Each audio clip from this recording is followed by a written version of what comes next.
അസ്സലാമു അലൈക്കും വറഹ്മത്തുള്ളാഹി. അൽഹംദുലില്ലാഹി റബ്ബിൽ ആലമീൻ. വസ്സലാത്തു വസ്സലാമു അലാ റസൂലിൽ അമീൻ. അവസരങ്ങൾ തേടി നടക്കണ, സൽക്കർമ്മം ചെയ്യാൻ അവസരം കിട്ടിയെങ്കിൽ തരക്കേടിലിരുന്ന് ആഗ്രഹിച്ച് തേടി നടക്കുന്ന ഒരുപാട് മനുഷ്യന്മാർ, ഒരുപാട് കുടുംബങ്ങൾ നമ്മൾ ചുറ്റുമുണ്ട്. അങ്ങനെ കണ്ടുകൊണ്ടിരിക്കുകയാണ്. അതിൽ പെട്ടതാണ് ഇപ്പോൾ കഴിഞ്ഞ ഒരു 2 മാസം മുമ്പ് ഒരു സഹോദരൻ വൈകുന്നേരം ഇവിടെ ഓഫീസിൽ വന്നിട്ട് ഇവിടുന്ന് നമ്പർ നോക്കിയിട്ട് വിളിക്കുകയാണ്, ഒന്ന് കാണണമല്ലോ എന്ന്. അപ്പോൾ ഞാനവിടെ ഇങ്ങനെ ഇവിടെ യാത്ര കഴിഞ്ഞ് വീട്ടിലെത്തി ക്ഷീണിച്ച് എടുക്കണം ഉടനെ. അപ്പോൾ ഞാൻ റഹീമിനെ വിളിച്ചിട്ട് പറഞ്ഞു, ഇവിടെ ഒരാൾ ഓഫീസിൽ വന്നിട്ട് പെട്ടെന്ന് പോയി വാ, അത്യാവശ്യമാണെങ്കിൽ എന്നെ വിളിച്ചോളണ്ടി, ഞാൻ കുറച്ച് ഒരു അരമണിക്കൂർ ഒന്ന് ഇവിടെ റെസ്റ്റ് എടുക്കട്ടെ വെച്ചു. അപ്പോൾ അവൻ പോയി. അരമണിക്കൂർ കഴിഞ്ഞപ്പോൾ വിളിച്ചു, കാക്ക ക്ഷീണമില്ലെങ്കിൽ വന്നാൽ നല്ലതാണ്, സംസാരിക്കാനാണ്. അപ്പോൾ ഞാൻ വന്നപ്പോൾ ആ സഹോദരൻ ഒരുപാട് കിലോമീറ്റർ അപ്പുറത്ത് തന്നെ ആ സഹോദരൻ ഇവിടെ വന്ന്. അപ്പം ബിസ്മിനെ പറ്റി കേട്ടറിഞ്ഞിട്ട് വരികയാണ്. അവന് കുറേ നേരം സംസാരിച്ചു, പ്രവർത്തനത്തിൽ സഹകരിക്കാൻ ആഗ്രഹമുണ്ട്, ഞാൻ വരാമെന്ന് പറഞ്ഞു. പിറ്റേന്ന് ഞായറാഴ്ച ആ സഹോദരൻ വരികയാണ്. ഞായറാഴ്ച വന്നിട്ട് രാവിലെ മുതൽ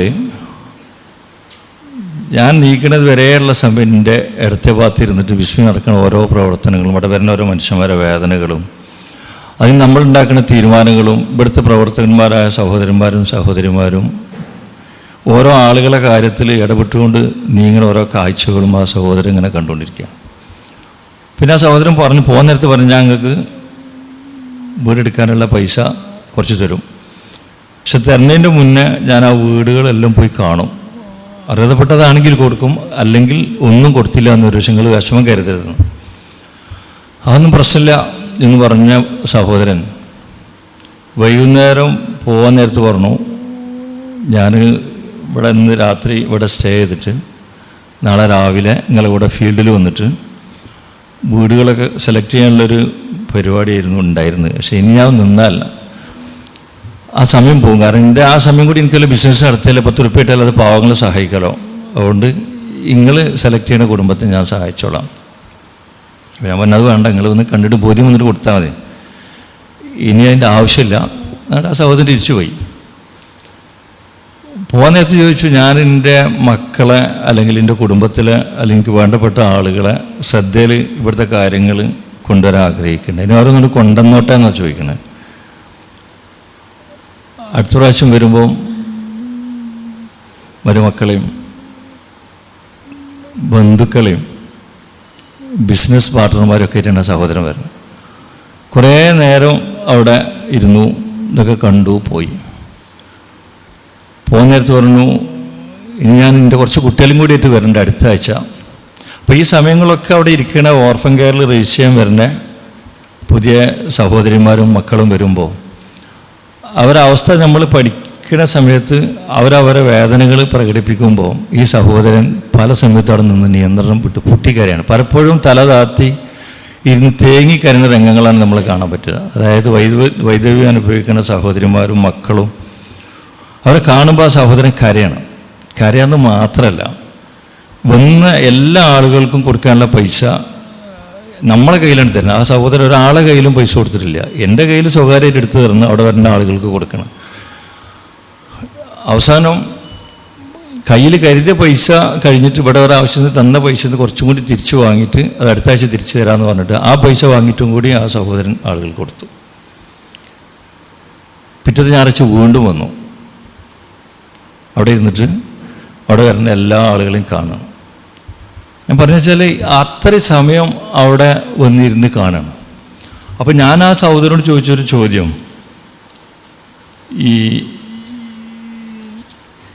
നിങ്ങളിങ്ങനെയൊക്കെ ധർമ്മം ചെയ്യണ നിങ്ങളെ ഭാര്യ മക്കളെ അറിയുന്നുണ്ടോ?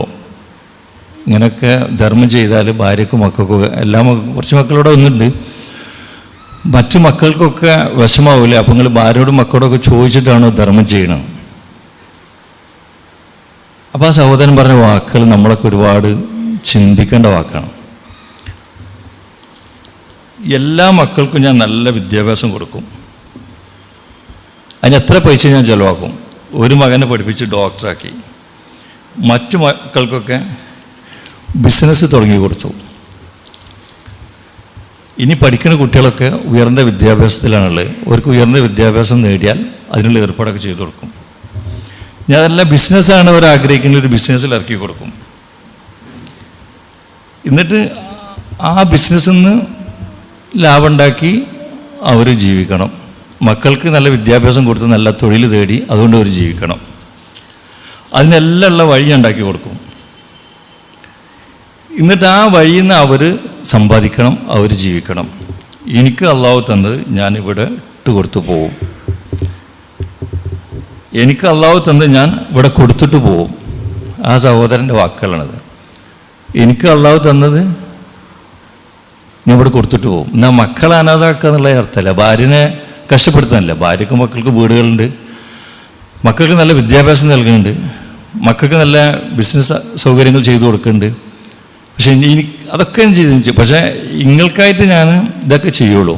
എനിക്ക് അള്ളാഹ് തന്ന സമ്പാദ്യം ഞാൻ അള്ളാഹ്ക്ക് കൊടുത്തിട്ട് പോകും ഇവിടുന്ന്. ഇത് ഒരുപാട് ചിന്തിക്കാൻ പറ്റിയ, എങ്ങനെയാണ് ആ വാക്ക് വിശദീകരിക്കേണ്ടത് എനിക്കറിയില്ല. അതൊക്കെ വിവരമുള്ള ആളുകൾ വിശദീകരിച്ചാൽ ഒരുപാട് ആയത്തുകളെ കോട്ടി സംസാരിക്കാൻ പറ്റും. എനിക്ക് അള്ളാഹു തന്നത് ഞാനിവിടെ കൊടുത്തിട്ട് പോകും. ഇവിടെ നമ്മൾ ഓരോ നഫ്സും നാളത്തേക്ക് വേണ്ടി എന്തൊരു മുന്നൊരുക്കാണ് ചെയ്തു വെച്ചിട്ടുള്ളത് നോക്കിക്കൊള്ളട്ടെ എന്ന് പരിശുദ്ധ ഖുർആനിൽ നമ്മളെപ്പോഴും പറഞ്ഞ ആയത്താണ്.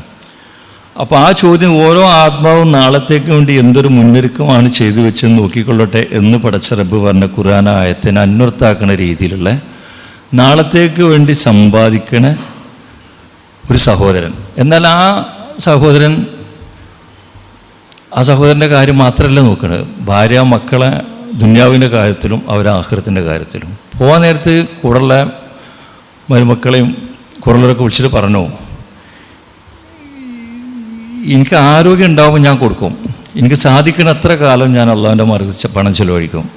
പക്ഷെ ഞാൻ മരിച്ചാലോ ഈ ഒരു സ്ഥാപനം ഇവിടെ ഉണ്ട്, നിങ്ങൾക്ക് നന്മ ചെയ്യാൻ പറ്റിയൊരു അവസരം ഇവിടെ ഉണ്ട് എന്ന് നിങ്ങൾ കാണാനും കൂടിയാണ് ഞങ്ങളെ കൊണ്ടുവന്ന് കാണിച്ചു തന്നത്. ഇനി നിങ്ങൾക്ക് ഞാൻ ഇന്ന് രാത്രി മരിച്ചാലും നിങ്ങൾക്ക് വല്ലതും കൊടുക്കണമെന്നുണ്ടെങ്കിൽ കൊടുക്കാൻ പറ്റിയൊരു കേന്ദ്രം ഇവിടെ ഉണ്ട് എന്ന് നിങ്ങളെ ബോധ്യപ്പെടുത്താനും കൂടിയാണ് കൊണ്ടുവന്നത്. ഇനി ഞാൻ അടുത്ത ആഴ്ച എൻ്റെ ഭാര്യനെയും ബാക്കിയുള്ള മക്കളെയും ഇവിടെ കൊണ്ടുവന്ന് കാണിക്കാൻ തയ്യാറാണ്.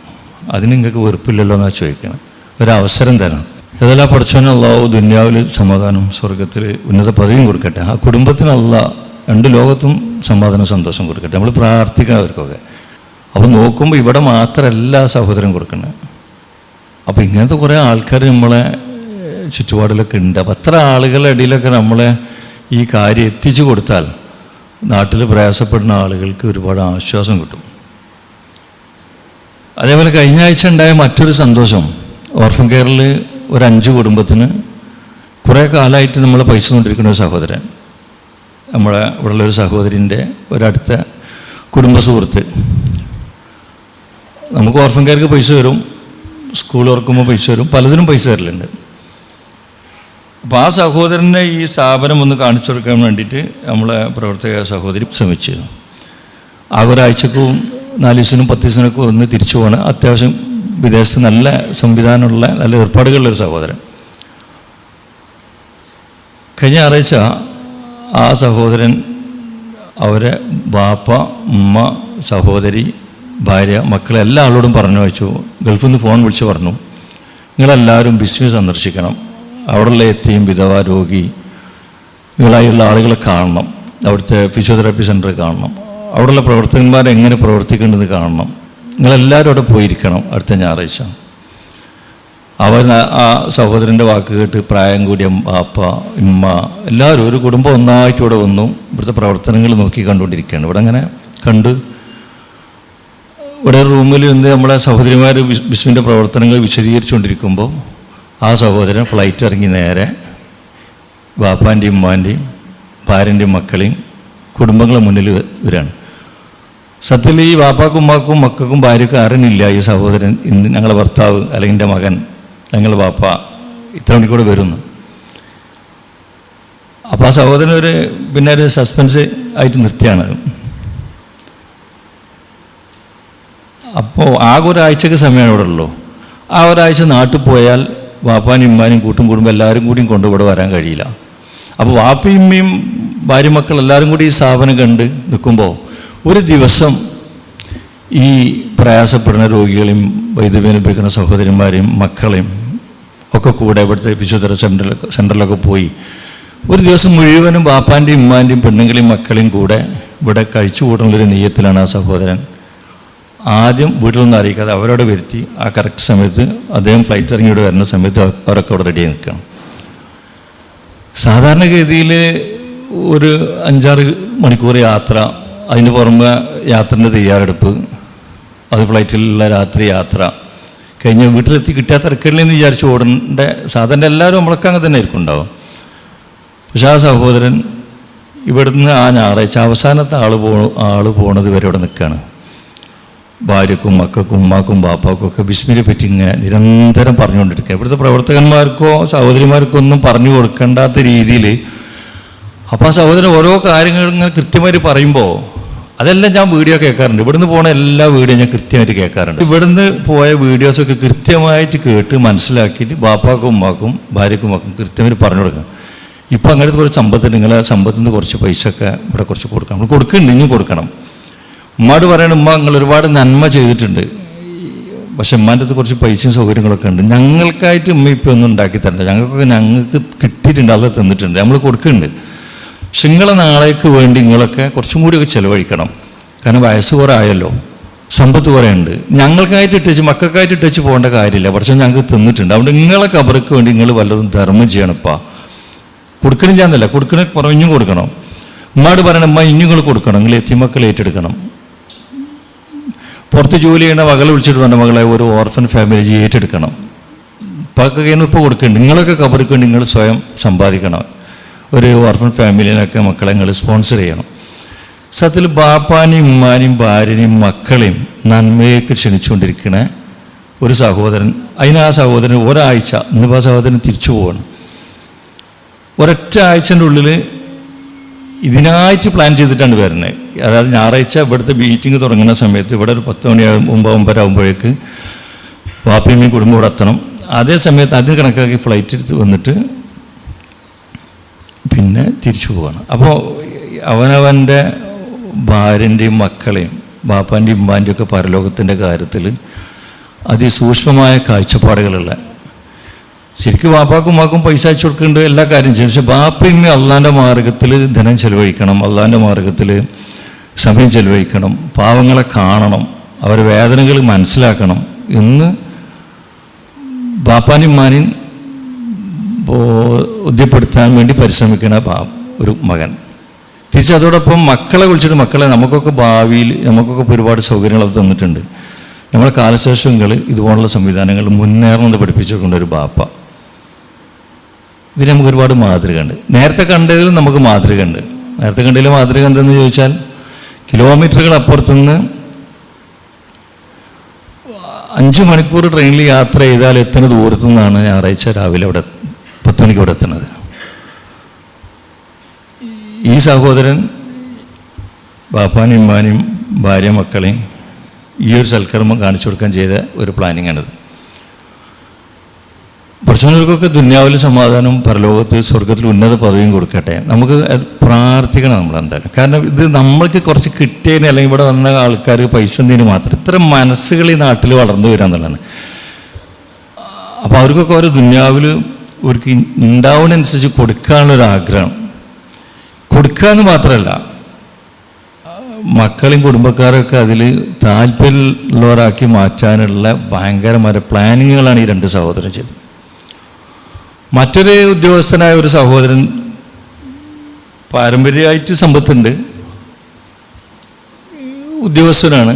മാസത്തിലൊരിക്കൽ കൃത്യമായിട്ട് ഇവിടെ വരും, കുറേ നേരം അവിടെ ഇരിക്കും, ഭാര്യനെ കൊണ്ടുവന്നിരുത്തും.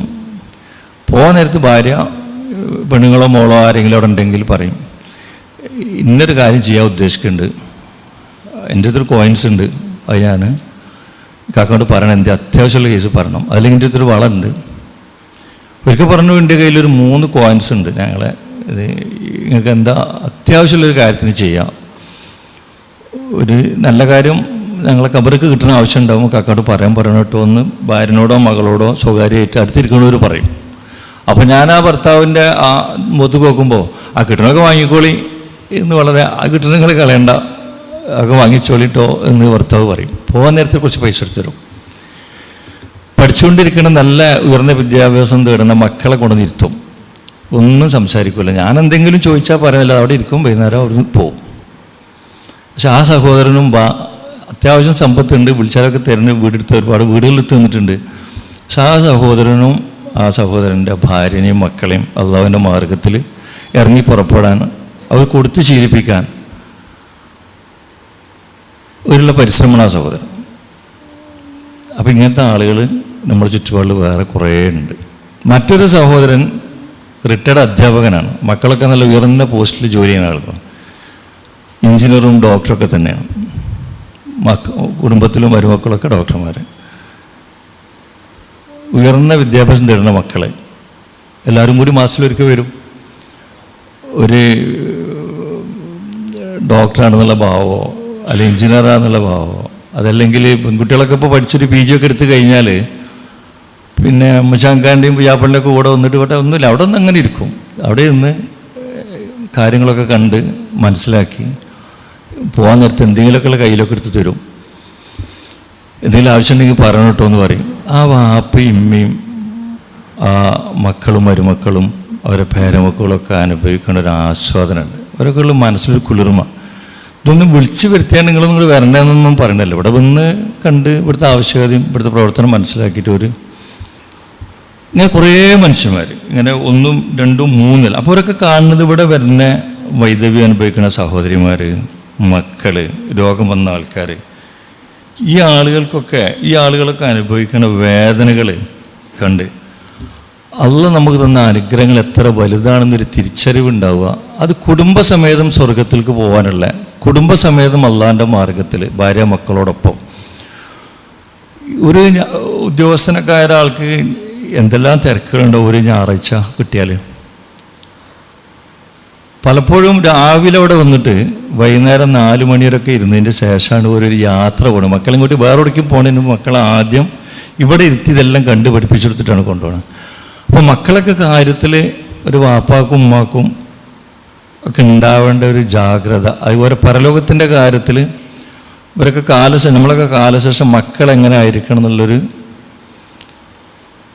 ആഗ്രഹം കൊണ്ടാണല്ലോ അങ്ങനെയൊക്കെ ഉണ്ടാവുന്നത്. ഈ ഇത്തരം കാര്യങ്ങൾക്കൊക്കെ പ്രചോദനം എന്താ വെച്ചാൽ പരിശുദ്ധ ഖുർആനിലുള്ള ആയത്തുകളൊക്കെ ഇവരൊക്കെ ശ്രദ്ധപ്പെടുന്നു, നമ്മളൊക്കെ ശ്രദ്ധപ്പെടുന്നതുകൊണ്ടാണ്. കാരണം ഇവരെല്ലാം ദീനീപരമായി ചിന്തിക്കുന്നവരും വായിക്കുന്നവരും പഠിക്കുന്നവരും നല്ലതൊക്കെ കേൾക്കുന്നവരാണ്. പരിശുദ്ധ ഖുർആനിൽ നമുക്ക് എപ്പോഴും പരിചയമുള്ള ഒരായത്താണ് യാ അയ്യുഹല്ലദീന ആമനൂ ഹൽ അദുല്ലുക്കും അലാ തിജാറത്തിൻ തുൻജീകും മിൻ അദാബിൻ അലീം എന്ന് തുടങ്ങുകയാണ്. വേദനയേറിയ ശിക്ഷയിൽ നിന്ന് നിങ്ങളെ രക്ഷപ്പെടുന്ന ഒരു കച്ചവടത്തെ പറ്റി ഞാൻ പറഞ്ഞു തരട്ടെയോ എന്ന് അള്ളാഹു തആല പറയണം. അപ്പോൾ വേദനയേറിയ ശിക്ഷയിൽ നിന്ന് രക്ഷപ്പെടുന്ന ഒരു കച്ചവടത്തെ പറ്റി ഞാൻ പറഞ്ഞു തരട്ടെ എന്ന് ചോദിച്ചിട്ട് അള്ളാഹു പറയണത്, നിങ്ങൾ അള്ളാഹുവിലും അവൻ്റെ ദൂതലും വിശ്വസിക്കണം, അള്ളാഹുവിൻ്റെ മാർഗത്തിൽ നിങ്ങളുടെ സ്വത്തുക്കൾ കൊണ്ടും ശരീരങ്ങൾ കൊണ്ടും നിങ്ങൾ സമരം ചെയ്യുകയും വേണം. അതാണ് നിങ്ങൾക്ക് ഗുണകരമായിട്ടുള്ളത് നിങ്ങൾ അറിവുള്ളവരാണെങ്കിൽ. അപ്പോൾ അള്ളാഹുവിൻ്റെ മാർഗത്തിൽ സമ്പത്ത് കൊണ്ടും ശരീരം കൊണ്ടും ത്യാഗപരിശ്രമങ്ങൾ ചെയ്യണം, അള്ളാഹുവിൽ വിശ്വസിക്കണം. അപ്പോൾ ഇവരൊക്കെ ഇപ്പോൾ ചെയ്തതെന്ന് വെച്ചാൽ ഈ പറഞ്ഞ ഈ 4-5 സഹോദരന്മാർ അവരെ സമ്പത്ത് കൊണ്ട് അള്ളാഹിൻ്റെ മാർഗത്തിൽ ത്യാഗപരിശ്രമം നടത്തുന്നുണ്ട്. അവരെ ശരീരം കൊണ്ടും അവരെ മക്കളെയും മാതാപിതാക്കളുടെ ഒക്കെ ശരീരം അള്ളാഹുവിൻ്റെ മാർഗത്തിലായിരിക്കണം എന്ന് അതിന് ഇറങ്ങി പുറപ്പെടുവിച്ചിരിക്കണം അവരിങ്ങോട്ട്. ഇതിൽ പറഞ്ഞു വെച്ചാൽ അതാണ് നിങ്ങൾക്ക് ഗുണകരമായിട്ടുള്ളത് നിങ്ങൾ അറിവുള്ളവരാണെങ്കിൽ. അപ്പോൾ അറിവുള്ളവരാണെങ്കിൽ ഈ ഒരു മാർഗത്തിലേക്ക് ഇറങ്ങി പുറപ്പെടാനുള്ള ഒരു സാഹചര്യം ഒരുക്കി കൊടുക്കുക, അതിനുവേണ്ടി പരിശ്രമിക്കുക എന്നുള്ളതാണ്. അപ്പോൾ അള്ളാഹുവിൻ്റെ മാർഗത്തിൽ സമ്പത്തും ശരീരം ചെലവഴിക്കുന്ന ആളുകളെ പറ്റിയാണ് പറഞ്ഞത്. അപ്പോൾ ഇന്ന് ഒരു വലിയൊരു 400 വണ്ടി നിറച്ച് പച്ചക്കറി നമുക്ക് ഇവിടെ വരുന്ന പാവങ്ങൾക്ക് കൊടുക്കാൻ പറ്റും. ഇന്നലെ വൈകുന്നേരം നമുക്ക് പച്ചക്കറി കിട്ടി. ഒരു 6 കിലോ വെച്ചിട്ട് 500-ന് താഴെ കുടുംബങ്ങൾ ഒരു 3000-ൻ്റെ മേലെ കിലോ, 3000-ലധികം കിലോ പച്ചക്കറി ഒരു വീട്ടിക്ക് 6 കിലോ വരെ കൊടുക്കാവുന്ന പച്ചക്കറിയാണ് ഇന്നലെ നിങ്ങളെല്ലാവരും കൂടി പാക്ക് ചെയ്ത്. അപ്പോൾ ഈ നല്ല വിലയുള്ള സമയത്തൊക്കെ ഒരു 6 കിലോ പച്ചക്കറി ഒരു കീസിലാക്കി വീട്ടിൽ കൊണ്ടുപോയാൽ അത് തന്ന ആ സഹോദരൻ ഇങ്ങോട്ട് വരുന്നേ ഇല്ല. ആരും ആ സഹോദരൻ്റെ മുഖം കാണാനോ ഇന്നോര് തന്നതാണെന്നുള്ളോ ഒന്നുമില്ല. അതൊന്നും നിങ്ങൾ പറയരുത്. എനിക്ക് അള്ളാഹുവിൻ്റെ പ്രതിഫലം മാത്രം കിട്ടിയാൽ മതി. നിങ്ങളെൻ്റെ പേര് പറയേണ്ടതില്ല, ഞാനാരാണ് നിങ്ങൾ ആരോ ശ്രദ്ധയിൽപ്പെടുത്തും ചെയ്യരുത്. പക്ഷേ ഞാൻ അള്ളാഹുവിൻ്റെ വജ്ജി മാത്രമാണ് ഉദ്ദേശിക്കുന്നത്. നമുക്ക് ഇടയ്ക്ക് ഫ്രൂട്ട്സ് തരും, നമുക്ക് ആവശ്യമുള്ളപ്പോൾ ഒക്കെ പച്ചക്കറി തരും.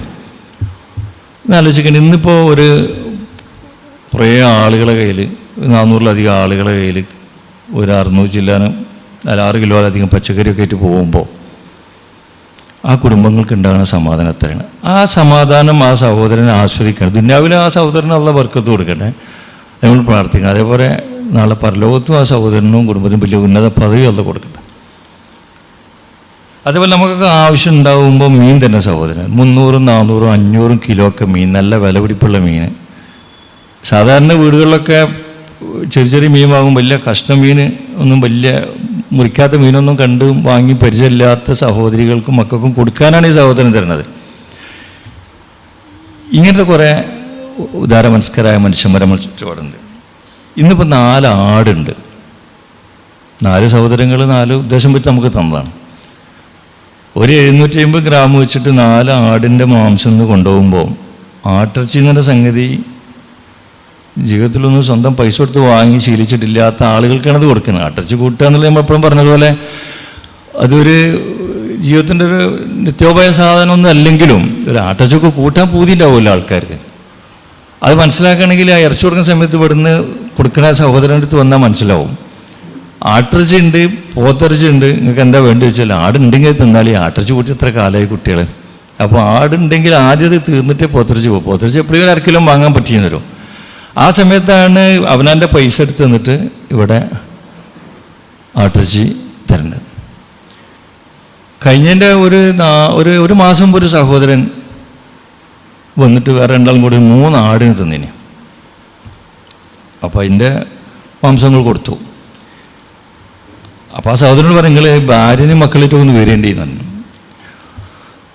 ആ സഹോദരൻ ഭാര്യനെയും മക്കളെയും ഒക്കെ പാടായിട്ട് വന്നു. ഇവിടുത്തെ പ്രവർത്തനമൊക്കെ കണ്ട് പോകാൻ നേരത്ത് പറഞ്ഞു, ഞാൻ നാളെ ഗൾഫിക്ക് പോകട്ടോ, ഇനി എൻ്റെ ഉമ്മ വരും, ഉമ്മക്ക് ഭയങ്കര ഇഷ്ടമായി. ഇവിടുത്തെ നിങ്ങളെ ഈ കനൽപദങ്ങൾ എന്നുള്ള ബുക്ക് വായിച്ചു. എൻ്റെ ഉമ്മ നല്ല വായിക്കുന്ന ആളാണ്, പ്രായമുള്ള ഉമ്മയാണ്, പക്ഷെ എൻ്റെ ഉമ്മ എല്ലാം വായിക്കും. ഈ സ്ഥാപനം കാണാൻ പോയിട്ടുണ്ട്. ഉമ്മ ഒറ്റ ഇരിപ്പിൽ വായിച്ചു. ഉമ്മക്ക് സങ്കടം വന്നു, ഇനി ഈ സ്ഥാപനം കാണാൻ ഉമ്മ വരുന്നുണ്ട് പറഞ്ഞു. അപ്പം ഞാൻ നാളെ പോകും, എൻ്റെ അനുജനും പെങ്ങന്മാരും ഉമ്മയും എല്ലാവരും കൂടിയിട്ടാണ്ട് വരികയാണ്. അങ്ങനെ വന്ന് അവിടെ ഓഫീസിൽ കുറേ നേരം ഇരുന്നു. പ്രായൊരു ഉമ്മ പ്രവർത്തനങ്ങളൊക്കെ കണ്ടു. അപ്പോൾ വിദേശത്ത് പോയ സഹോദരൻ്റെ അനുജന്, ഭാര്യ, ഉമ്മ, പെങ്ങന്മാർ, മക്കൾ അവരെല്ലാം ഈ സംവിധാനം കണ്ടിട്ട് പോവാണ്. ആ സഹോദരനും കണ്ട വഴി എന്താണെന്ന് ചോദിച്ചാൽ, പ്രായമായ ഉമ്മ അവിടെ വരണം, അനുജൻ വരണം, പെങ്ങന്മാർ വരണം, ഭാര്യനെ കൊണ്ടുവരണം, മക്കളെ കൊണ്ടുവരണം. ഇവരൊക്കെ ഈ ഒരു സൽക്കർമ്മകത്തിൽ ഭാഗവാക്കാവണം, ഇവരൊക്കെ ഇത് കണ്ടുപഠിക്കണം എന്നുള്ള ഒരു ചിന്തയാണ് ആ സഹോദരൻ ഉണ്ടായത്. എന്നിട്ട് വിദേശത്ത് നിന്ന് മെസ്സേജ് അൽഹംദുലില്ലാഹ് ഭാഗത്താണ് അവരൊക്കെ വന്നല്ലോ എന്നുള്ള രീതിയിലുള്ള ആ സന്തോഷം ആ സഹോദരൻ രേഖപ്പെടുത്താണ്. ആ പറഞ്ഞു വരുന്നതെന്ന് ചോദിച്ചാൽ, ഈ സമ്പത്തും ശരീരവും അള്ളാഹുവിൻ്റെ മാർഗത്തിൽ ചെലവഴിക്കാനുള്ളൊരു അവസരം കിട്ടുന്നത് പഠിച്ചുകൊണ്ട് തൗഫീഖാണ്. അതിന് പ്രാർത്ഥിക്കണം, പ്രവർത്തിക്കുമ്പോഴും നന്നായിട്ട് പ്രാർത്ഥിച്ചാലേ അവസരം ഉണ്ടാവുള്ളൂ. ഇപ്പം നമ്മൾ ഇതുവരെ പറഞ്ഞത് ഒരുപാട് സമ്പത്ത് തരുന്ന മനുഷ്യന്മാരെ പറ്റിയാണ്. വേറെ കുറേ സഹോദരന്മാർ നമ്മുടെ സദസ്സിലുണ്ട്. അവരൊരു ഞായറാഴ്ച ലീവ് കിട്ടിയാൽ രാവിലെ 7:30 മണിയാകുമ്പോഴത്തേന് ഭാര്യമാരായിട്ടാണ് വരുന്നത്. ഇപ്പോൾ കുറേ ഇരിക്കുന്ന സഹോദരന്മാരെ ഭാര്യമാരാണ് ഇപ്പോൾ ഇരിക്കുന്നത്.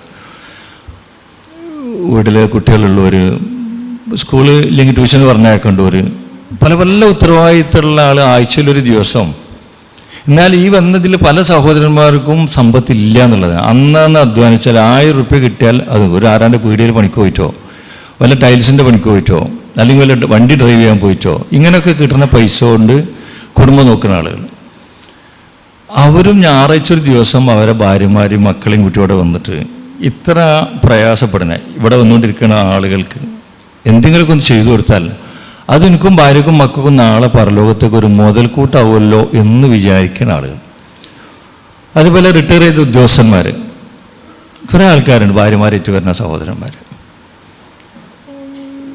ഞായറാഴ്ച ദിവസം കിട്ടുമ്പോൾ വീട്ടിൽ ഒരു 6 ദിവസം ഒക്കെ ജോലിക്ക് പോകുന്ന ആളുകൾ ഒരു ദിവസം വീട്ടിൽ സമാധാനം ഇരിക്കണേ പറയല്ല, എന്തെങ്കിലുമൊക്കെ ഒരു സൽക്കർമ്മത്തിൽ ഭാഗവാക്കാവല്ലോ എന്ന് ഭാര്യമാരെ കൊണ്ടുവരുന്ന ആൾ.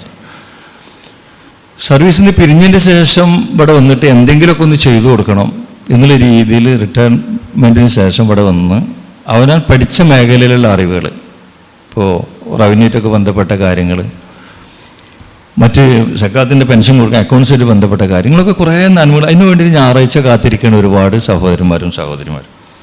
എന്നാൽ അത്രയൊന്നും വഴിയില്ല, ഭർത്താവ് അധ്വാനിച്ചു കൊണ്ടുവരാനില്ല, ഒന്നുമില്ല. ശരീരത്തിന് കേട് ഇല്ലാത്തൊരു ശരീരമുണ്ട്, ആകെ ഉള്ളത് കേടില്ലാത്തൊരു ശരീരമുണ്ട്. ആ ശരീരം കൊണ്ട് എന്ത് ചെയ്യാൻ പറ്റും എന്നുള്ളതാണ്. അത്തരം സഹോദരിമാരെ കഠിന പരിശ്രമം കൊണ്ടാണ് ഇവിടെ വരുന്ന ആളുകൾക്ക് നമുക്ക് ഭക്ഷണം കൊടുക്കാൻ കഴിയും, ചായ കൊടുക്കാനും ചോറ് കൊടുക്കാനും. ഇപ്പോൾ രാവിലെ 7:30 മണിയാകുമ്പോൾ ഇവിടെ വരികയാണ് നമ്മുടെ സഹോദരൻ. 7 മണിക്കാകുമ്പോൾ ഇതിനോട് വരുന്ന ആളുകൾക്ക് കട്ടൻ ചായ കൊടുക്കുന്നത് ഇവിടെ വരുന്ന സഹോദരിമാർ അത് ശമ്പളക്കാരേ അല്ല. ഇവിടെ വരുന്ന ആളുകൾ കോഴിക്കോടും പാലക്കാടും മലപ്പുറം ജില്ലേൻ്റെ പല ഭാഗങ്ങളിൽ നിന്ന് ആൾ കയറി വരുമ്പോൾ ഇവിടെ വന്നാൽ ഒരു ചായയും കടി ഉണ്ടാവും എന്ന് വിചാരിക്കുന്നത് ചായയും കടി ഉണ്ടാക്കി കൊടുക്കും. അതിൽ നിർവൃതി കണ്ടെത്തുന്ന സഹോദരിമാർ അവനാൻ്റെ വീട്ടിൽ എല്ലാ സോലും കഴിഞ്ഞിട്ട് ഇങ്ങനെ 8-9 മണിക്ക് കയറി വരുന്ന എല്ലാവരും നല്ലൊരു ശതമാനം ആളുകൾ വീട്ടിലെ കാര്യങ്ങൾ മാറ്റി വെച്ചിട്ട് അവരൊക്കെ വീടുകളിൽ പകൽ ചെയ്യേണ്ട പരിപാടികളൊക്കെ കുട്ടികൾക്കൊക്കെ ഉള്ള കാര്യങ്ങൾ രാത്രി ചെയ്തു വെച്ചിട്ട് 7 മണിക്കൂടെ വന്ന് ആദ്യം വരുന്ന ആൾക്കാർക്ക് ചായ കൊടുക്കാൻ എൻ്റെ കൈ ഉണ്ടാക്കി കൊടുത്ത ചായ വേണം എന്ന് ആഗ്രഹിക്കുന്ന ആളുകൾ ഇവിടെ വരുന്ന എല്ലാ ഞായറാഴ്ചയും ഏകദേശം ഒരു 60, 70, 90, 100 കിലോ വരെ ബിരിയാണി നമുക്ക് ആവശ്യമില്ല. 700 മുതൽ 1000 വരെ ആളുകൾ ഓരോ ഞായറാഴ്ച കൊണ്ടുണ്ട്. ഇവർക്കൊക്കെ ഉള്ള ബിരിയാണി നമ്മൾ വെച്ച് ഇവിടെ കൊണ്ടുവന്ന് തരികയാണെങ്കിലും അത് വിളമ്പി ഈ ഇരിക്കുന്ന ഓരോ മനുഷ്യന്മാരുടെ മുന്നിൽ എത്തിച്ചു കൊടുക്കണം. അതവർ പോയി കഴിഞ്ഞതിന് ശേഷം ആ പരിസരം വൃത്തിയാക്കണം.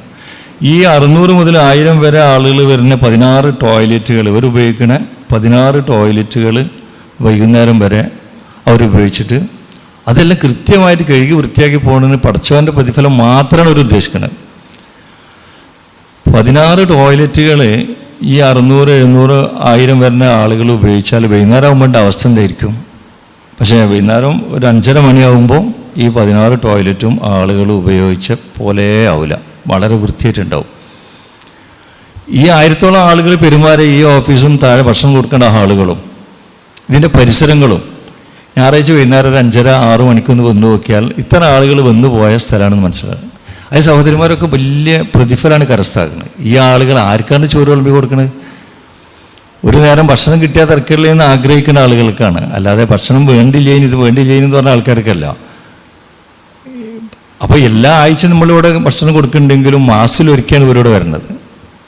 കാരണം 1200 സഹോദരിമാരും 4 ഞായറാഴ്ചകളായിട്ടുള്ള വന്ന് തീരാറ് മക്കളും പിന്നെ മറ്റുള്ള പെൻഷൻ വാങ്ങുന്ന ആളുകളും ഡോക്ടറെ കാണാൻ വരുന്ന ആളുകളും. അപ്പോൾ ഇവർക്കൊക്കെ ഈ ഭക്ഷണം വിളമ്പി കൊടുക്കാനും ചായ കൊടുക്കാനും ചോറ് കൊടുക്കാനും അവരുപയോഗിച്ച ടോയ്ലറ്റുകൾ കഴുകാനും പരിസരം വൃത്തിയാക്കാനും സമയം ചെലവഴിക്കുന്ന സഹോദരിമാർ.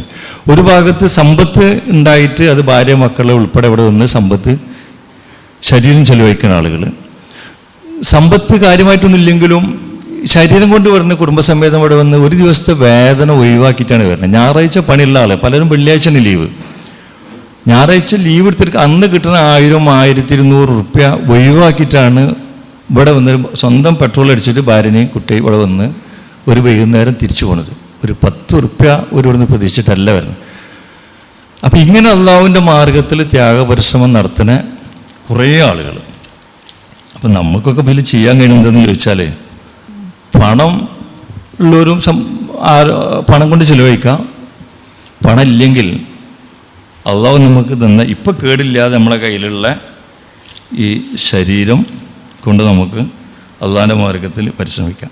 അപ്പോൾ ഇതൊക്കെ ചെയ്യാനുള്ള പ്രചോദനം കാരണം ഒന്നുമില്ല, ഈ കണ്ടുകൊണ്ടിരിക്കണം അത് തന്നെയാണ്. കാരണം ഈ വന്നുകൊണ്ടിരിക്കണപ്പോൾ നേരത്തെ സംസാരിച്ചു, ഒരു വീട്ടിലൊരു കുടുംബനാഥന് കിഡ്നി പോവുക, ഭാര്യൻ്റെ കിഡ്നി എടുത്ത് കൊടുക്കുക, ആ കിഡ്നി പരാജയപ്പെടുക, ഉമ്മൻ്റെ കിഡ്നി എടുത്ത് കൊടുക്കുക, ആ കിഡ്നി നിലനിർത്താൻ വേണ്ടിയിട്ട് 1000 റുപ്യേൻ്റെ മരുന്ന് വാങ്ങുക, അവിടെ തന്നെ തളർന്നൊരു കുട്ടി. ഇങ്ങനെ പ്രയാസപ്പെടുന്ന ആളുകളാണ് ഈ സഹോദരൻ ഇങ്ങനെയാണ് പ്രയാസപ്പെടുന്നെങ്കിൽ ഇപ്പോൾ കഴിഞ്ഞ ആഴ്ച നമ്മൾ ഇവിടുന്ന് സൂചിപ്പിച്ചു. ഒരു കുടുംബനാഥന് വീട് വിൽക്കേണ്ടി വരിക, മക്കളെ കല്യാണത്തിന് വീട് വിൽക്കുക, മകളെ കെട്ടിക്കുക, ആ മകളെ ഭർത്താവ് മരിക്കുക, ആ മകളെ കുട്ടി തിരിച്ചു വരിക, അപ്പോഴേക്ക് കിഡ്നി പോവുക, അപ്പോഴേക്ക് വീട് ജപ്തിൻ്റെ ഭാഗത്താകുക. അപ്പോൾ ശരീരത്തിൽ വരുന്ന വലിയ വ്രണം അത് മാറാൻ നിവൃത്തിയില്ലാതെ പ്രയാസപ്പെടുന്ന മനുഷ്യന്മാർ. ഇത്തരം ആളുകൾക്കാണ് ഇവിടെ വരുമ്പം പൈസ കൊടുക്കുന്നതും അത്ര ആളുകൾക്കാണ് ഇവിടുന്ന് നമ്മൾ ഭക്ഷണം കൊടുക്കണം. അവർക്കാണ് ഖിദ്മത്ത് ചെയ്ത് കൊടുക്കുന്നത്. കഴിഞ്ഞ ഒരു മാസം മുന്നോട്ട് വന്നപ്പോൾ 2 ചെറുപ്പക്കാർ 2 ആളും. അപ്പോൾ ഞങ്ങൾ 2 ആൾക്കും ഷുഗറുണ്ട്, ചെറിയ 2 ആൾ കല്യാണം കഴിച്ചിട്ട് കുട്ടികളൊന്നും ആയിട്ടില്ല. അപ്പം ഭാര്യയ്ക്കും ഭർത്താവിനും ഷുഗർ, കുട്ടികളാണതിന് മുന്നേ തന്നെ. അപ്പോൾ ആ സഹോദരൻ പറയുകയാണ്, എനിക്കിപ്പോൾ കിഡ്നി പോയി ഡയാലിസിസ് കൊണ്ടിരിക്കുകയാണ്, അപ്പം എനിക്കിങ്ങനെ ഷുഗർ ഉണ്ടെന്ന് അറിഞ്ഞുകൊണ്ടാണ് കല്യാണം കഴിച്ചത്. എന്നാൽ ശരി തന്നെ. അങ്ങനെ കഴിഞ്ഞ ദിവസം എന്തായാലും വീട്ടിൽ പോയി. അപ്പോൾ ആ സഹോദരൻ വരുമ്പോൾ വീണ് കാലും പൊട്ടി. എന്നാലും വളരെ കൺകുളിർമയിൽ നോക്കണം, നല്ലൊരു കുടുംബം. അപ്പം ഇത്തരം പ്രയാസപ്പെടുന്ന ആളുകളാണ് ഓരോ ഞായറാഴ്ച ഇങ്ങോട്ട് വന്നിട്ട്. ഇത്ര ആളുകൾക്ക് ഖിദ്മത്ത് ചെയ്ത് കൊടുക്കാനാണ് ഈ ആളുകൾ ഇവിടെ വന്നുകൊണ്ടിരിക്കുന്നത്. അത് പൈസ ഉള്ള ആളുകൾ പൈസ ഇട്ട് വരുന്നത്, പൈസ ഇല്ലാത്ത ആൾ ശരീരം കൊണ്ട് മെനക്കിടുന്നത്, സഹോദരിമാർ ഇവർക്ക് ഭക്ഷണം വിളമ്പി കൊടുക്കണം. ഇതിലൊരു കൺകുളിർമ കണ്ടെത്തണം. ഈ നമ്മൾ ചെയ്യുന്ന ഈ പ്രവർത്തനങ്ങളിൽ ഉണ്ടാവേണ്ട ഒരു മനസ്സമാധാനം. പഠിച്ചോനെ, ഇത്തരം ആളുകൾക്ക് ഖിദ്മ ചെയ്ത് കൊടുക്കാൻ നമുക്ക് ഒരവസരം കിട്ടി. അതോടൊപ്പം ഇതിനൊക്കെ വലിയ വലിയ പ്രതിഫലം കിട്ടുന്നുള്ളൊരു ഉറച്ച വിശ്വാസം അവർക്കുണ്ട്. ഈ അള്ളാഹുവിൻ്റെ നന്മ കരസ്ഥാക്കാൻ, അള്ളാഹുവിൻ്റെ പാപമോചനം കിട്ടാൻ ഒക്കെ മത്സരിച്ച് ഓടുന്ന കുറേ പറയുന്നുണ്ട്. സാബിക്കു ഇലാ മഗ്ഫിറത്തിൻ മിർ റബ്ബിക്കും വ ജന്നത്തിൻ അർളുഹ കഅർളി സമായി വൽ അർള്. നിങ്ങളുടെ രക്ഷിതാവിൽ നിന്നുള്ള പാപമോചനത്തിലേക്കും ഒരു സ്വർഗത്തിലേക്കും മുൻകടന്നു വരുവീൻ. ആ സ്വർഗത്തിൻ്റെ വിസ്താരം ആകാശത്തിൻ്റെയും ഭൂമിയുടെയും വിസ്താരം പോലെയാകുന്നു. അപ്പം ആകാശഭൂമിയോടും വിസ്താരമുള്ള സ്വർഗം കിട്ടാൻ, അള്ളാഹുവിൻ്റെ പാപമോചനം കിട്ടാൻ, അള്ളാഹുവിൻ്റെ സ്വർഗം കിട്ടാൻ, ആ അർത്ഥത്തിൽ നെയ്യത്തിലാണ് നമ്മൾ ഓടുമ്പോൾ നമുക്ക് ഭാര്യനെയും മക്കളെയും പിന്നെ നമ്മളെ സമ്പത്തും ഒക്കെ ഇതിൽ ഈ മാർഗത്തിൽ ചിലവഴിക്കാൻ നമുക്ക് താല്പര്യമുണ്ട്. ആ അർത്ഥത്തിൽ ചിന്തിക്കുന്ന കുറേ ആളുകളാണുള്ളത്. അപ്പോൾ ഈ മാർഗത്തിൽ പണം ചിലവഴിച്ചൊന്നും വെറുതെ ആവില്ല എന്നുള്ളവർ കുറച്ച് വിശ്വാസമുണ്ട്. ഇപ്പോൾ സമ്പത്താണെങ്കിലും ശരീരമാണെങ്കിലും. അപ്പോൾ പരിശുദ്ധ ഖുർആനിൽ അല്ലാഹു തആല പറഞ്ഞു, സൂറ അൽ ബഖറ 261 ആയത്ത്, നമുക്ക് പരിചയമുള്ളതാണ്, അതിൻ്റെ അർത്ഥം മാത്രം വായിക്കാൻ സമയം. അള്ളാഹുവിൻ്റെ മാർഗത്തിൽ തങ്ങളുടെ ധനം ചെലവഴിക്കുന്നവർ ഉപമിക്കാവുന്നത് ഒരു ധാന്യമണിയോടാകുന്നു. അത് 7 കതിരുകൾ ഉൽപ്പാദിപ്പിച്ചു. ഓരോ കതിരിലും 100 ധാന്യമണിയും. അള്ളാഹു താൻ ഉദ്ദേശിക്കുന്നവർക്ക് ഇരട്ടിയായി നൽകുന്നു. അള്ളാഹു വിപുലമായ കഴിവുള്ളവനും എല്ലാം അറിയുന്നവനുമാകുന്നു.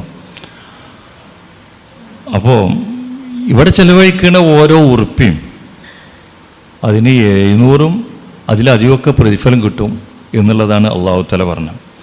അപ്പം ഇനിയിപ്പോൾ നമ്മൾക്ക് ഒരുപാട് സംഖ്യ ചെലവഴിക്കാൻ നമ്മുടെ അടുത്ത് പൈസ ഇല്ല. അപ്പോൾ നമ്മൾ പലപ്പോഴും ഇപ്പോൾ ഇങ്ങനെ വലിയ വലിയ സംഖ്യ, ഇപ്പോൾ നമ്മൾ വീട് എത്തി തരുന്ന ആളുകൾ, ഓർഫനിൽ സ്പോൺസർ ചെയ്യുന്ന ഒരുപാട് ആളുകൾ, 2, 3, 10 ഒക്കെ കുടുംബങ്ങൾ സ്പോൺസർ ചെയ്യുന്ന ആളുകൾ. അപ്പോൾ പഠിച്ചോണ്ട് നമുക്കിപ്പോൾ സ്പോൺസർ ചെയ്യാൻ പൈസയില്ല, നമുക്ക് ഒരു ചെറിയൊരു മാസവരിയൊക്കെ കൊടുക്കാൻ പറ്റുള്ളൂ എന്നുള്ളൊരു നിരാശ നമുക്ക് വേണ്ട.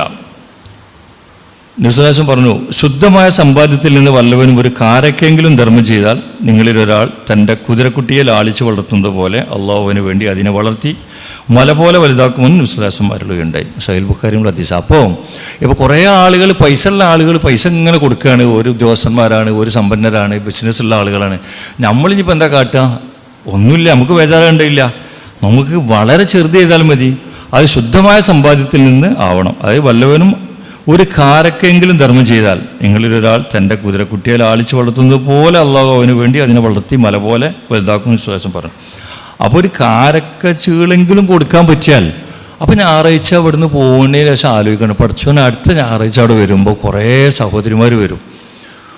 അവിടെ ഇപ്പം ഇന്ന് രജിസ്റ്റർ ചെയ്ത ആൾക്കാരൊക്കെ വീടുകളിൽ പോയി നോക്കും. ഓരോക്കെ വരാൻ പറയുമ്പോൾ അവർക്ക് ചോറ് കൊടുക്കണം, പഠിച്ചോനെ അവർക്ക് ഇറച്ചി കൊടുക്കണം, അവർക്ക് പച്ചക്കറി കൊടുക്കണം, അവർക്ക് സ്കോളർഷിപ്പ് കൊടുക്കണം, അവർക്ക് ഇവിടുന്ന് മരുന്ന് ആവശ്യമുള്ളവർക്ക് മരുന്ന് കൊടുക്കണം. അതിനൊക്കെ പൈസ വേണം പഠിച്ചോനെ എന്നുള്ള രീതിയിൽ ഇന്ന് ഇവിടുന്ന് പോയതിൻ്റെ ശേഷം അടുത്ത ഞായറാഴ്ച വരെ ഒരു 10 ആളെങ്കിലും കണ്ടുകൊണ്ട് 10,000 രൂപയെങ്കിലും കിട്ടിയാൽ ഒരു 10 ആൾക്ക് ഇവിടുന്ന് കൊടുത്താൽ, അത് നമ്മളെ വാക്കുകൊണ്ടോ നമ്മളെ പരിശ്രമം കൊണ്ടാണെങ്കിൽ അതിൽ ആ കുടുംബങ്ങൾക്ക് ഉണ്ടാകുന്ന ഒരു സമാധാനമുണ്ട്, നമുക്ക് പഠിച്ചോൻ തന്നെ ഒരു പ്രതിഫലമുണ്ട്.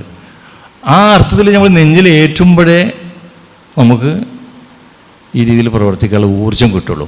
വിശ്വാസം പറഞ്ഞ മറ്റൊരു ഹദീസിൽ, ഒരു ഇടയാളനില്ലാതെ അള്ളാഹു നിങ്ങൾ ഓരോരുത്തരോടും സംസാരിക്കും. അപ്പോൾ അവൻ വലതുഭാഗത്തേക്ക് നോക്കും, അവിടെ അവൻ ചെയ്തതേ കാണൂ.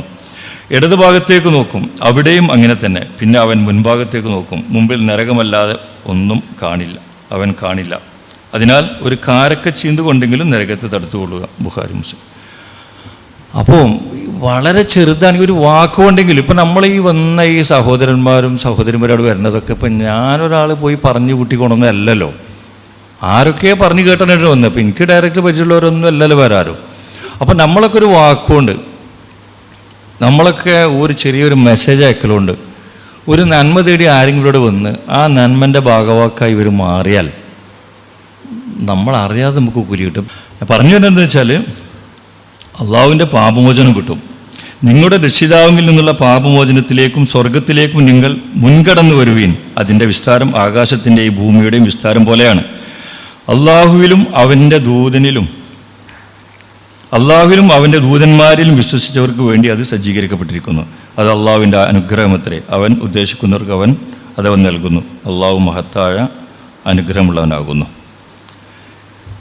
അതേപോലെ ഒരുപാട് ആയത്തുകൾ നമ്മൾ ഈ ചെയ്യുന്ന പ്രവർത്തനങ്ങൾക്ക് പ്രചോദനം, നമുക്ക് പ്രവർത്തിക്കാൻ ഊർജം കിട്ടുന്ന ഒരുപാട് ആയത്തുകൾ നമുക്കുണ്ട്. നമുക്ക് അറിയുന്ന ആയത്തുകളാണ്. അപ്പോൾ നമ്മൾ ഇത്ര ആയത്തുകളൊക്കെ നമ്മൾ ജീവിതത്തിൽ പകർത്തി കിട്ടിയ സമയം, അത് സമ്പത്താവട്ടെ, അത് നമ്മളെ ശരീരമാവട്ടെ, എന്താണോ അള്ളാഹു തആല നമുക്ക് തന്നത്, ആ തന്നത് മുഴുവനും അള്ളാഹുവിൻ്റെ മാർഗ്ഗം. ഇപ്പോൾ നമ്മൾ പറഞ്ഞു, ഭാര്യനെ കൊണ്ടുവന്നു, മക്കളെ കൊണ്ടുവന്നു, മരുമക്കളെ കൊണ്ടുവന്നു, ആട് തന്നു, പച്ചക്കറി തന്നു, മീൻ തന്നു. ഇവിടെ കൊടുക്കാൻ വേണ്ടിയിട്ട് സ്പോൺസർ ചെയ്യാൻ ഇവിടെ എത്തിക്കൊടുപ്പോൾ 1200 ചില്ലാനം വരുന്ന അനാഥ വിധവകൾക്കും അവരെ 3000 വരുന്ന മക്കൾക്കും പൈസ തരുന്ന ആളുകളൊന്നും ചിത്രത്തിൽ ഇവിടെ ഇല്ല. ഇവിടെ ഇപ്പോൾ 2000 തരുന്നവരും 3000 തരുന്നു 10000 തരുന്നവരും 3 ആൾ 1000 ഉൾപ്പെടുന്നിട്ട് അങ്ങനെയല്ല നമുക്ക് സ്കോളർഷിപ്പ് കിട്ടുന്നത്. നമ്മൾ സ്കോളർഷിപ്പ് വരുമ്പോൾ നമ്മളിപ്പോൾ 1200 ചില്ലാനം കുടുംബങ്ങൾക്ക് സ്കോളർഷിപ്പ് കൊടുക്കുമെന്ന് പറയുമ്പോൾ 1200 ചില്ലാനം വൈദവ്യം അനുഭവിക്കുന്ന സഹോദരിമാർ, അവർ 3000 താഴെ വരുന്ന മക്കൾ, അതിന് പൈസ തരുന്ന ആരാണ്? 3 ആൾ 1000 ഉൾപ്പെടുന്നിട്ട് 3000 ഒരു കുടുംബം നോക്കുന്നവരുണ്ട്. 5 ആൾ 500 ഉൾപ്പെടുന്ന 2500 തരുന്ന ആൾക്കാരുണ്ട്. 30,000 നിന്നിട്ട് 10 കുടുംബത്തിന് തരുന്ന ആളുകളുണ്ട്. അതിലും കൂടുതൽ സംഖ്യ എന്നിട്ട് അതിൽ കൂടുതൽ ആളുകൾക്ക് കൊടുക്കുന്ന ആളുകളുണ്ട്. അപ്പോൾ ഇങ്ങനെ പണം തന്നുകൊണ്ട് സഹായിക്കുന്ന ഒരുപാട് ആളുകൾ നമ്മളുണ്ട്.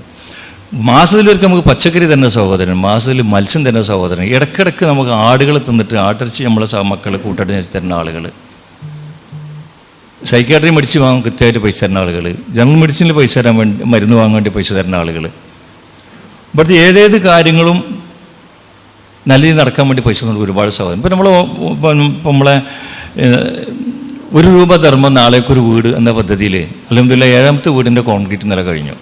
സത്യത്തിൽ നമ്മൾ ഓർഫൻ കേരള 1000 സഹോദരിമാർ 1200 അധികം ഉണ്ട്, 1000 കൂട്ടുക, കുറച്ചാൾക്ക് തരാൻ പറ്റില്ല. 1000 ആൾ ഒരു ദിവസം ഉറുപ്പ്യ തരാലും മാസത്തിൽ എത്രയായി? 30,000 ഉറുപ്പ്യയില്ലേ? അത് കൊല്ലത്തിൽ വലിയ സംഖ്യയില്ലേ? അങ്ങനെ 1 ഉറുപ്പ്യ ധർമ്മം ചെയ്തിട്ട് നമ്മളെ നന്മയിൽ ഭാഗമാക്കുകയാണ് ആൾ. നമ്മളൊക്കെ വീടുകൾ കൊണ്ടുവച്ച് ബോക്സിൽ കിട്ടുന്ന പൈസ അത് സ്വരൂപിച്ചിട്ട് മാസം ഇവിടെ തിന്നിട്ട് തരുന്ന ആൾക്കാർ. ഇപ്പോൾ വിദേശത്തൊക്കെ ചില സഹോദരിമാരുണ്ട്, അവിടുത്തെ റിയാൽ അവിടെ കുറ്റിയിലിട്ട് വെക്കും, 1 രൂപ 2 രൂപ ഇട്ടിട്ടുണ്ട്, മാസം കഴിയുമ്പോൾ അത് ഇങ്ങോട്ട് തരുന്ന ആൾക്കാർ. അപ്പോൾ കുറേ ആൾക്കാർ നമ്മുടെ നാടുകളിലുണ്ട്. നമ്മൾ 1 രൂപ അങ്ങനെ ധർമ്മം ചെയ്യുമ്പോൾ നേരെ 5 രൂപ ദിവസം ഇട്ട് 5 രൂപ ഇട്ട മാസത്തിൽ 150 രൂപയില്ലേ? മാസത്തിൽ 150 രൂപ അതിങ്ങോട്ട് അയച്ചു നിൽക്കാൻ ഒരു വീട് പണിക്ക് എടുക്കാമല്ലോ. അപ്പോൾ ഒരു 5 കല്ലിൻ്റെ പൈസ ആവുമല്ലോ. ഇപ്പോൾ ഒരു 300 രൂപ ഒരു മാസം കിട്ടിയാൽ ഇപ്പം ഇന്നത്തെ കണക്കിന് ഒരു 5 കല്ല് ഒരു ചുമരുമ്പോൾ 1500 കല്ലുള്ളൊരു വീടാണ് എടുക്കുകയാണെങ്കിൽ 5 കല്ലിൻ്റെ കൂലി നമുക്കും കിട്ടുമല്ലോ. അല്ലാതെ മുഴുവൻ നമ്മൾ കൊടുക്കണം. അങ്ങനെ നമുക്ക് പൈസ കൊണ്ടിരിക്കുന്ന ആൾ. ഇവരൊക്കെ അള്ളാഹുവിൻ്റെ തൃപ്തി കാംക്ഷിച്ചാണ് ഇതൊക്കെ ചെയ്യുന്നത്. വിശുദ്ധ ഖുർആനിൽ ലൻ തനാലു ബിർറ ഹത്താ തുൻഫിഖു മിമ്മാ തുഹിബ്ബൂൻ വമാ തുൻഫിഖു മിൻ ഷൈഇൻ ഫഇന്നല്ലാഹു ബിഹി അലീം. നിങ്ങൾ ഇഷ്ടപ്പെടുന്നതിൽ നിന്ന് നിങ്ങൾ ചെലവഴിക്കുന്നത് വരെ നിങ്ങൾക്ക് പുണ്യം നേടാനാവില്ല. നിങ്ങൾ ഏതൊരു വസ്തു ചെലവഴിക്കുന്നതായാലും തീർച്ചയായും അള്ളാഹു അതിനെപ്പറ്റി അറിയുന്നവനാകുന്നു. അപ്പോൾ ഏതൊരു വസ്തു ചെലവഴിച്ചാലും അതിൻ്റെ പുണ്യം കിട്ടും. അത് അള്ളാഹു അറിയുന്നില്ല, അള്ളാഹ് അറിയതെന്നുള്ള. അപ്പോൾ ആ അർത്ഥത്തിൽ ഈ ഒരു സംവിധാനം കുറ്റമറ്റ രീതിയിൽ മുന്നോട്ട് കൊണ്ടുപോകാൻ കഴിയണം. അതിനുവേണ്ടി കൃത്യമായിട്ട് നമ്മൾ പ്രാർത്ഥിക്കണം. പഠിച്ചവന് നമ്മളെ ഈ ഒരുമിച്ച് കൂടി ഒരു സ്വീകാര്യ സൽക്കരമായി സ്വീകരിക്കട്ടെ. അതുപോലെ നമ്മളെ ഇന്ന് പച്ചക്കറി എന്ന സഹോദരൻ, അള്ളാഹു ആ സഹോദരൻ്റെ ഏർപ്പാടിൽ ബർക്കത്ത് കൊടുക്കട്ടെ. മാംസം തന്ന സഹോദരിമാരും സഹോദരന്മാരും അവർക്ക് നല്ല നല്ല ഉദ്ദേശങ്ങളുണ്ട്. അവരുടെ ഉദ്ദേശം അള്ളാഹു പൂർത്തീകരിച്ചു കൊടുക്കട്ടെ. ഈ തന്ന ഓരോ ആളുകളും ഓരോ ഉദ്ദേശങ്ങളും നമ്മൾ പറയണില്ലെങ്കിൽ ഒരു മനസ്സിനുള്ളൊരു താട്ടം പഠിച്ച റബ്ബിൻ്റെ പൊരുത്തം അവർ ആഗ്രഹിക്കുന്നുണ്ട്. അവർക്ക് ദുന്യാവിൽ സമാധാനം, സ്വർഗത്തിൽ ഉന്നത പദവി അള്ളാഹ് കൊടുക്കട്ടെ. സുബ്ഹാനക്കല്ലാഹു വബിഹംദിക അശ്ഹദു അല്ലാ ഇലാഹ ഇല്ല അൻത അസ്തഗ്ഫിറുക. അസ്സലാമു അലൈക്കും.